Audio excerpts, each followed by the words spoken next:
Zoom to acquire Five9. It felt like a perfect deal. It may have been, but we will never know for sure. Two companies, both amidst a run of great growth, well set up to deliver a complementary suite of collaboration and customer experience, but it just wasn't meant to be, at least for now.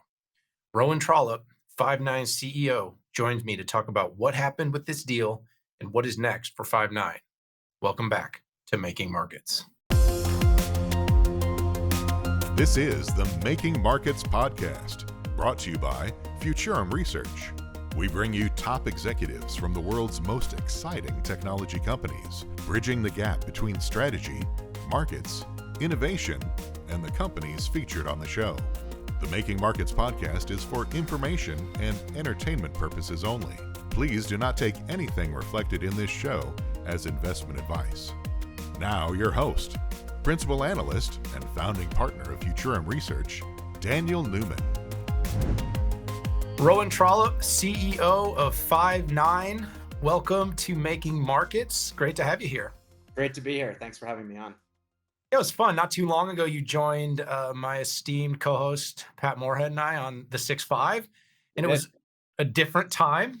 Things were looking a little different. We had a long chat, a lot of interesting things going on at Five9. Of course, the Zoom deal was a headline at the point.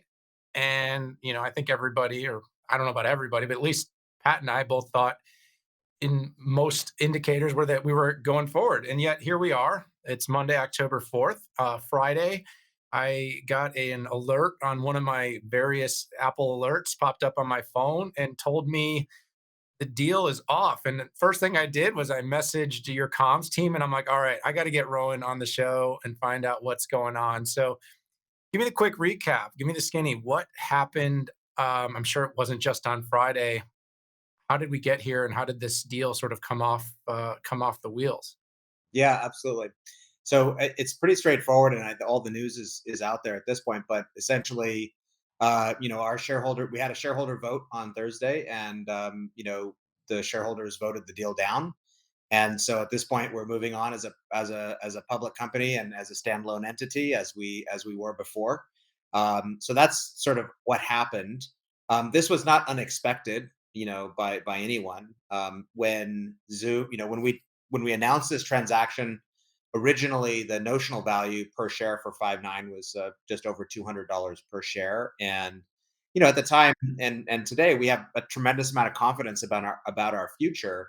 And so as we move forward to the shareholder vote, given what had happened with Zoom stock, it just didn't make sense, to continue that going forward.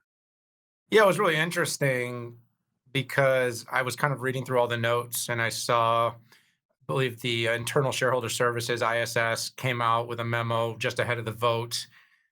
Zoom's had a really interesting couple of quarters. And I will say this as someone who has watched pandemic growth year over year and said 54%, I believe it was 54%, wasn't bad. But overall, when people had gotten used to these 300 and 400% growth for Zoom, that setback of getting to 54% saw that share slide. And then the one thing, while you're looking maybe synergistically at how this partnership could have been very good, the return to shareholders started to erode when that price fell down. And your growth, when we'll talk more about this later, has been very, very strong. And so I guess the ISS recommendation, despite the fact that there was a lot of strength and synergy in the partnership, made a lot of sense just on a technical basis, if nothing else, where they had to really make that recommendation as this would be what was best in the moment for the company shareholders.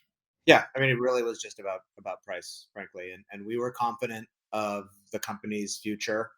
We were confident of where we were going and confident that the of what the right share price was in order to do a transaction, or the right exchange ratio with a notional share price, and so that's where it landed.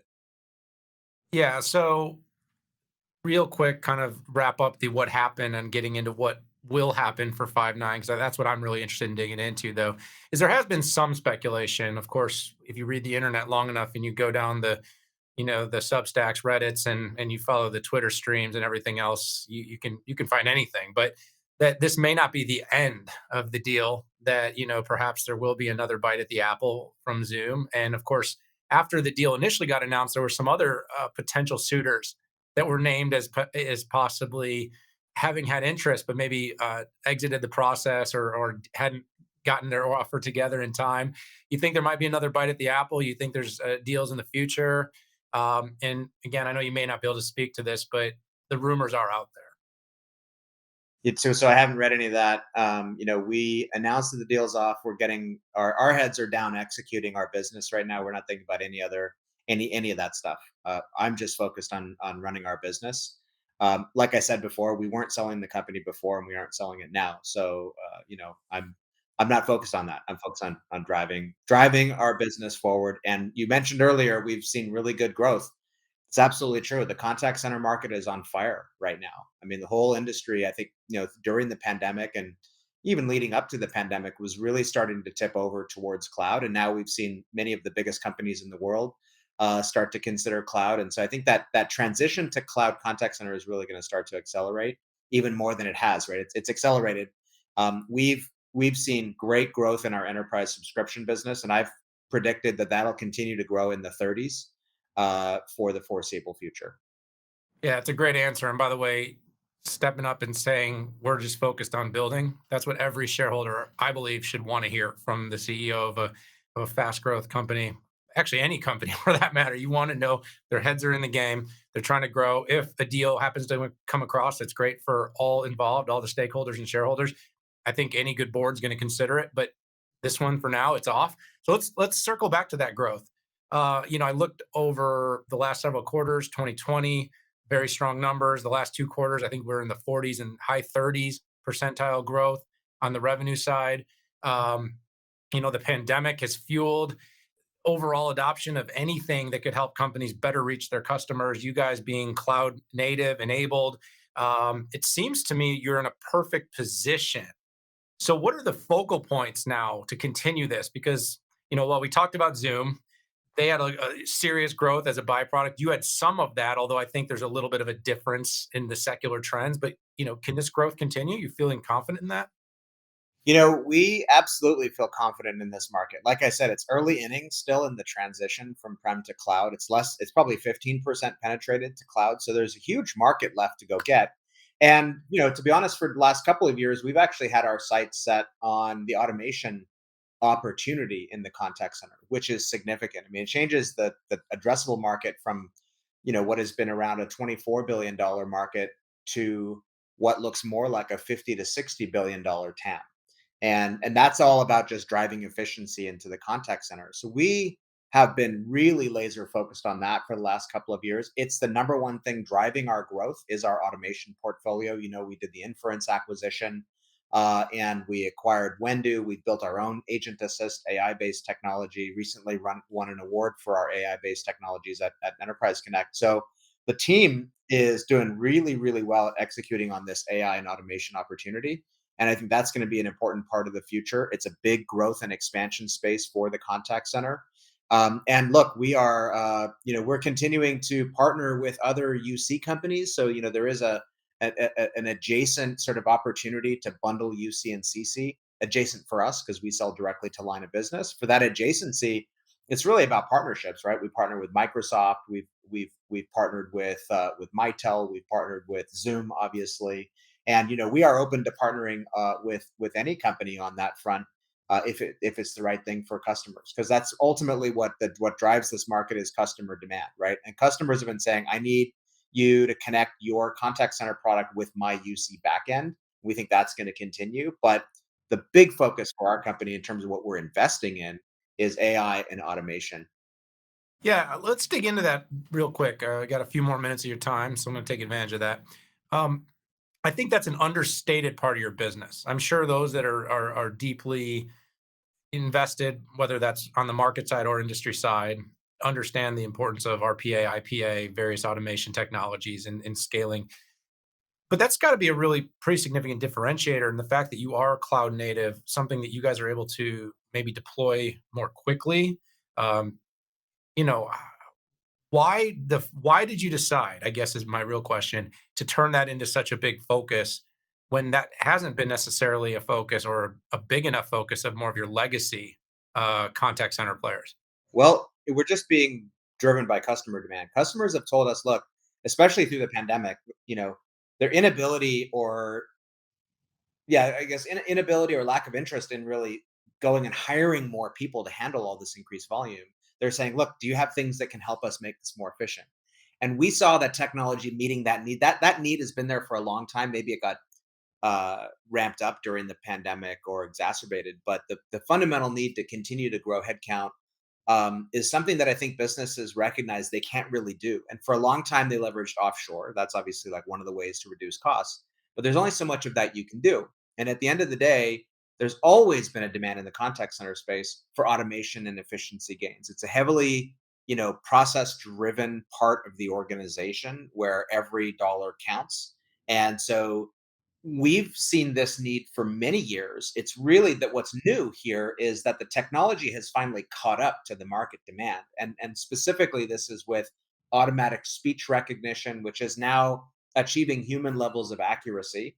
Uh, and text to speech as well as dialogue and conversation management, all of which have been propelled by the Alexas and Series and Google Home Assistant. So those underlying platforms are now there, which is allowing us to build that next level of technology on top of it to bring those technologies to the contact center. So it's early days. It's a big opportunity, as you mentioned, but it is still early days. But a lot of interest from customers. Yeah, I see a lot more integration too for you in the future with your more, um, asynchronous chat-based CX platforms, whether those are, your traditional social platforms and full integrations, but more likely some of those, you know, pure chat type services where I just don't think they're enough. I just don't think there's enough connectivity there. I mean, I can't tell you how often those services just leave so much to be desired.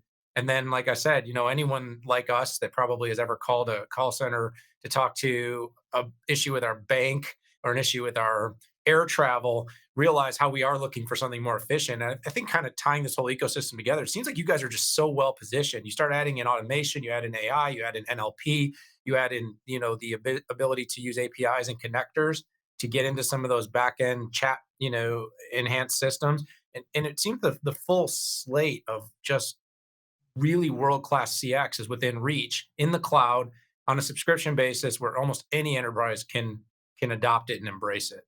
Yeah, we have a vision. I have a vision in this space, which is that engaging with a business should be as seamless and simple as engaging with a friend.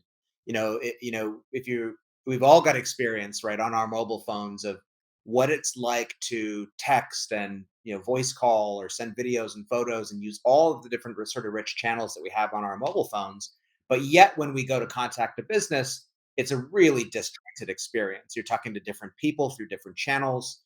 They're not all supported. It's not in the applications that you want to use. And our vision is that that just needs to all go away as an area of complexity. That whether I want to talk to you on the phone or message you using whatever platform I have, or even do a video call, that all of that should be totally seamless between the end user and the customer, and and the business, and that the business should treat each customer uniquely and holistically across all of the back end systems so that they aren't getting a disjointed experience across their different channels.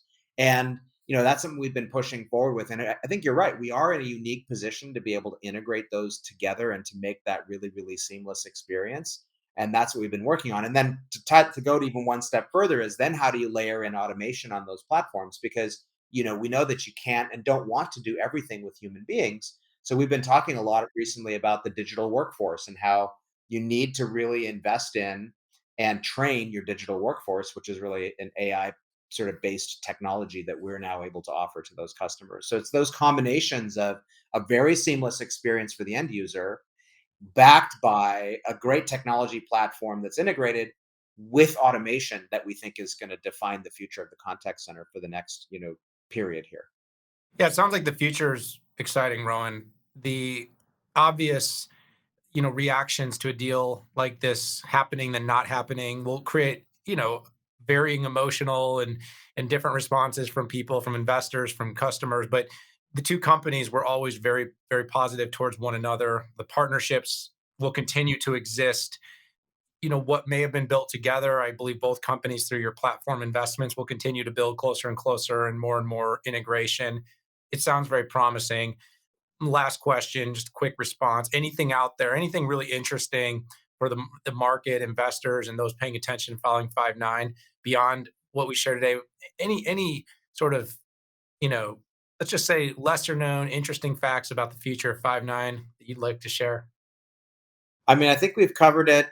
This is the same Five9 story that we had before. It's the same market. I think what folks should take away from this is ultimately we were very convinced about our standalone prospects and we're really excited about them. Yeah, I like that. There was a ton of confidence elicited in that decision. It came out strong. It came out very, very affirmative from the shareholders. They believe they believe in where the company's going, and so the growth speaks a lot for itself. I always like to say, but the story you're telling, the product, service, the investments in automation, definitely something to watch. But overall, really good prospects for Five9, and appreciate you, Rowan, showing up and having the conversation here on Making Markets. Oh, thanks for having me on. I appreciate it. We'll have you back soon. Thank you for tuning in to Making Markets. Enjoy what you heard? Please subscribe to get every episode on your favorite podcast platform. You can also watch us on the web at futurumresearch.com/makingmarkets. Until next time, this is Making Markets, your essential show for market news, analysis, and commentary on today's most innovative tech companies.